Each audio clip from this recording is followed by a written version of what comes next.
My shirt says number 2, which just means poop. What's up, y'all? Welcome back to STEEZY's YouTube channel. It's your girl, Jessie. And your boy, Clay. And your baby, Miso. And you already know the drill. This video is brought to you by STEEZY.co, the biggest and best platform for you to take fun and easy dance classes. STEEZY has a library of over 1,000 dance classes. Go to STEEZY.co and sign up for a 7-day free trial to get started. We know that you need help with what to wear for dance because you told us. You're sitting there wondering, what brands are they wearing? What website did they even get that from? And why is a simple hoodie with a logo on it like 300 bucks? Help me, I'm poor! Okay, but it's okay. The good news is you don't have to worry about all that. Unless you're dancing in a music video or a show, it's okay. Skip the flashy stuff and just aim for good dance clothes that are comfortable, represent your style, and most importantly, complement your movements. And great news is, you just need these 6 key items in your GDC wardrobe, most of which you probably already have. 1, a big shirt. 2, big pants.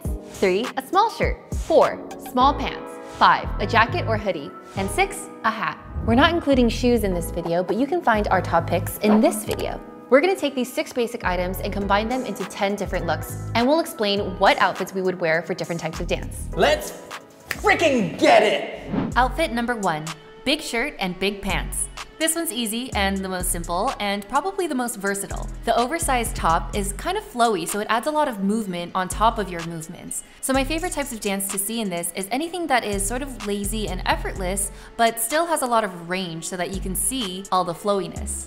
Outfit number 2, big shirt, big pants, and add a hat. This is basically the same as outfit number 1, but make it spicy. You know how we like to say hats add 10 points of swag? Well, check it out. Look at Sabrina and Nick. Oh my gosh, just dripping. Hats are also great because they give your hands something to play with and also highlight your focus, so it really emphasizes where you're looking.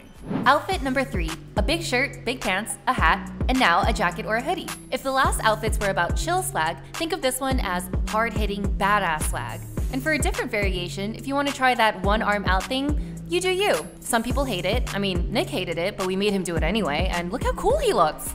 Outfit number 4, big shirt, small pants. We feel that the big shirt really helps accentuate the flowy and feelsy vibes. And wearing shorts shows people your legs and extensions.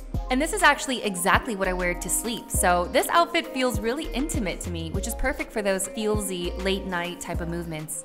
Outfit number 5, a small shirt and big pants. I like wearing this outfit for any movements where my lower half is the focus. So anything with hips or legs or steps. Outfit number 6, small shirt, big pants, but with a jacket or hoodie. You'll notice that a lot of dancers like poppers wear outfits like this. This is because looser fitting clothes really accentuate powerful moves like pops. So wear this outfit when you want to strike a pose or hit hard. Outfit number 7, a small shirt, big pants, and a hat. It's showtime. Wear this outfit when you want to feel like a backup dancer for your favorite artist. Clean lines are the most important thing here. Outfit number 8, a hoodie and small pants.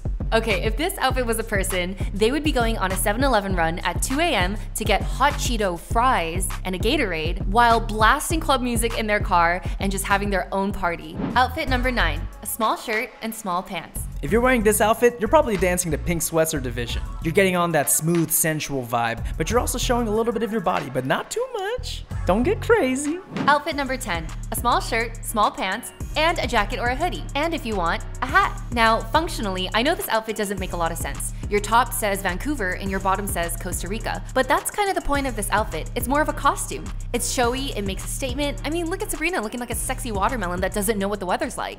Wow, that's a lot of dukes that you can create with just 6 things. Dudes? Yeah, you know, dance outfit of the day. Stupid Jessie. Duh.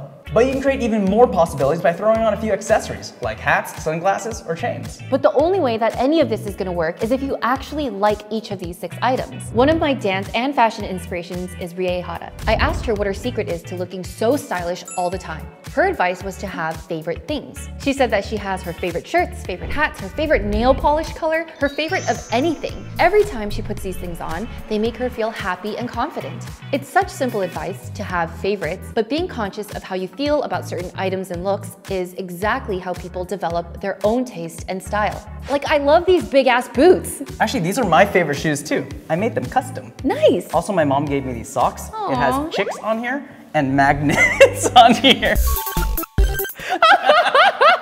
So whether you thrifted all your clothes, got a hand-me-down from your brother, or dropped $200 on a t-shirt, you better make like Marie Kondo, hold them close to you and ask yourself, does it spark joy? Thanks so much for watching. We hope this helps you put together an outfit that brings out the best dancer in you.